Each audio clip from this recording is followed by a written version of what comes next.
Good afternoon. My name is Elena Novikava and I'm here to talk about Ackland and Monica Accounting and Investment Company. The purpose of this presentation is to convince you investors that investing in a company which will be open in Minsk, Belarus is a profitable investment, to show you how and when it is going to be done and how much it is going to cost us. So please direct your attention to the screen.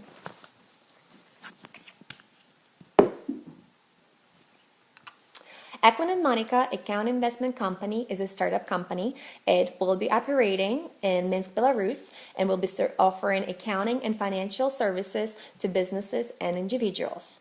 As a new business, we plan to build a solid and loyal customer base in a very competitive market. We will be providing the following services: tax planning, preparation and advising, financial planning, and retirement planning, for most part, will be offered to individuals, and consultant services, auditing, and payroll services will be offered to businesses consisting of 25, 50 employees. Since there are only two of us, I think it's all we can handle in the first few years of us being in business. The following SWOT analysis addresses the strengths and weaknesses within the company and points out the opportunities and threats that might be present in our surrounding. One of the greatest strengths will be that both of us have accounting and finance degree, and I'm almost finished with my master's in business administration. Holly also has experience. She's been in accounting, she's been a CPA for over 6 years, so that helps. And with only two of us, the overhead overall will be low, which eventually will lead to high gross margins. I realize that we cannot just run the company with two of us. Eventually we'll have to hire more people, but it will definitely help us to make some money and save some money in the first few years of our existence. The freedom to repatriate profits outside of Belarus is another great strength. So you're making money inside of the country, and if you want to bring them back to the United States or invest them somewhere else abroad, it's very easy to do. There's no hidden fees and no one's trying to chase you down and take your money away from you.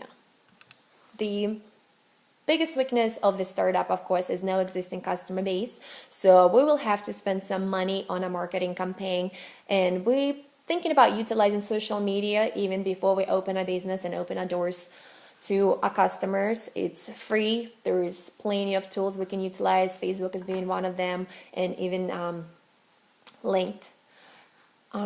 People, as we all know, people feel safer by investing their money in CDs and bonds over stock. And since stock market does not really exist in Belarus, it's going to take a while for us to actually attract the clients. But as soon as they see that it's the easiest way to earn money, I'm pretty sure our client base will grow really, really fast.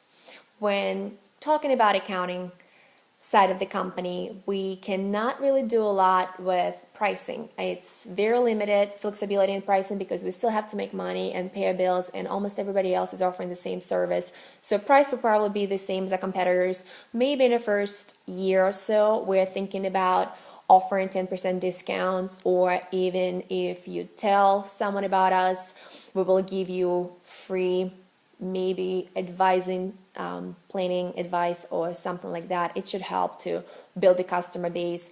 And of course, service with a smile. It's all we're about, and of course we're going to try to keep it on our faces. Opportunities.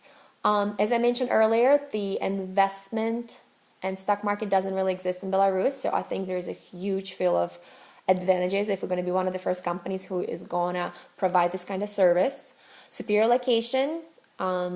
Minsk, Belarus is right next to Moscow, right next to Kiev and Poland. There are no borders between Belarus and Moscow, and it's very easy to go back and forth to Ukraine and Poland. And of course, there's opportunity for expansion within the country.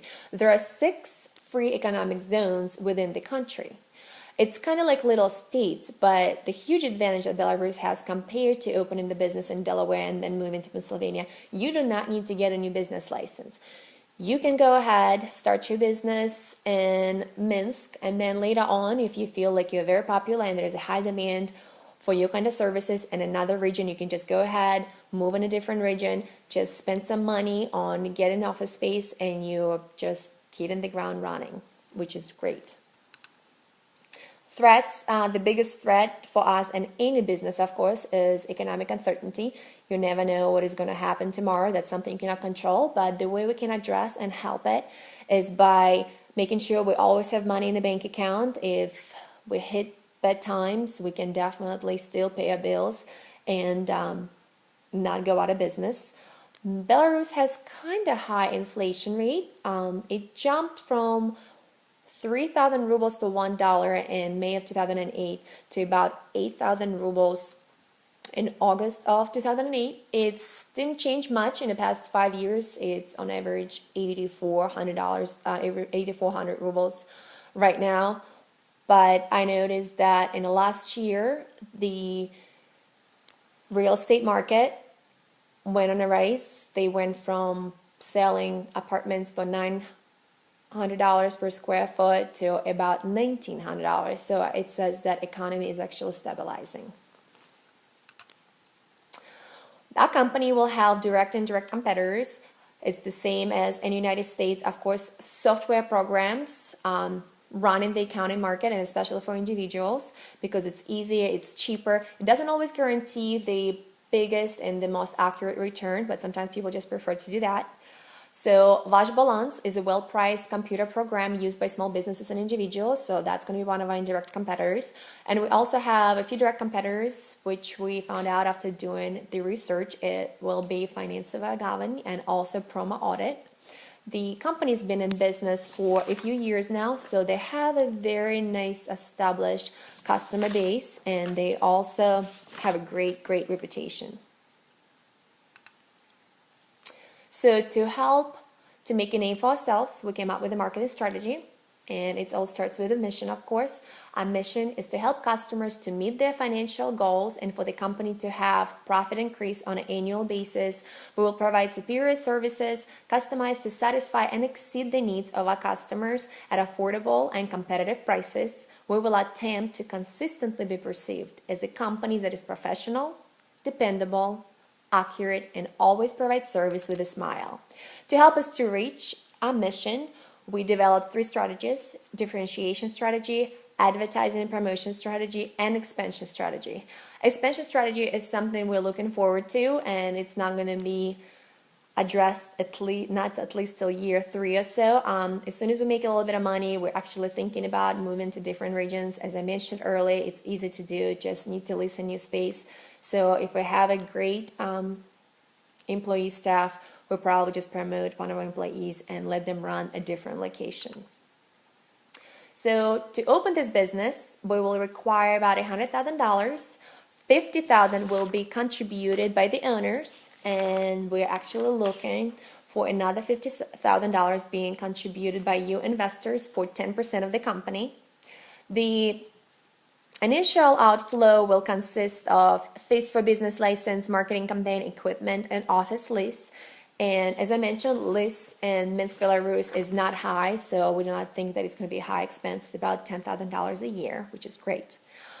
We tried to perform the break-even analysis to show you where we will stand, but since we started a company, it was difficult to do.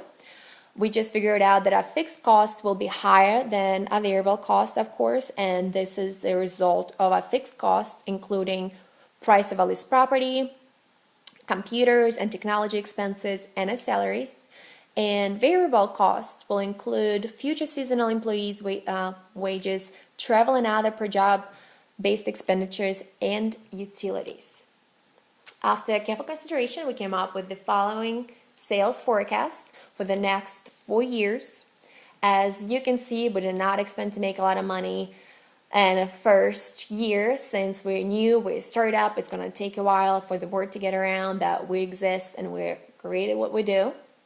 So later on, as you can see, in 2017, we're going to make a pretty good total sales, and we will keep our marketing expense at the same level, because even though we will grow and we will have a good customer base, it doesn't hurt to actually keep reminding people that we still exist, so they would not choose a different accounting company, an investment company, and we'll keep telling people that we're still here and we're good at what we do. We figured out that for our company to be successful, We will have to concentrate on a computer program and computer system. Since it's only 2 of us, it will help us to save a lot of money. It will help us to stay efficient. The further develop areas of specialization to attract and retain key clients is another key factor, because by offering different services, we will be able to bring another level of clients to our company. And marketing training to develop networking and other marketing skills within the future staff. So as soon as we decide to expand, we would like employees to be aware that you have to be presentable. It doesn't matter where you are. Don't forget that you actually work for somebody else and attract the clients. And if our employees bring the clients that they met somewhere else, we will actually give them a bonus at the end of the year, a month, which it all will be discussed. So as an investor, you're probably wondering, how will you know how company is doing? So on monthly, quarterly, and annual basis, we will provide you with a balance sheet, income statement, and a cash flow. We'll compare the budgeted versus actual results. So in the beginning of every year, we come up with a budget, and we will be looking at it probably every quarter to see if we actually hitting the numbers. If something goes wrong, we'll address it. If something goes good, we'll probably see what we did to improve the other areas of a company. So after this presentation, as you can see, we're going to be one successful company and a beautiful Minsk, and we only need $50,000 from you for 10% of the business. You have to consider that, and maybe in a few years after we pay you back, you'll come up with a nice chunk of change as well. So please join a company and help us to be successful in Minsk, Belarus as accounting and investment company, Eklund and Monica. We thank you.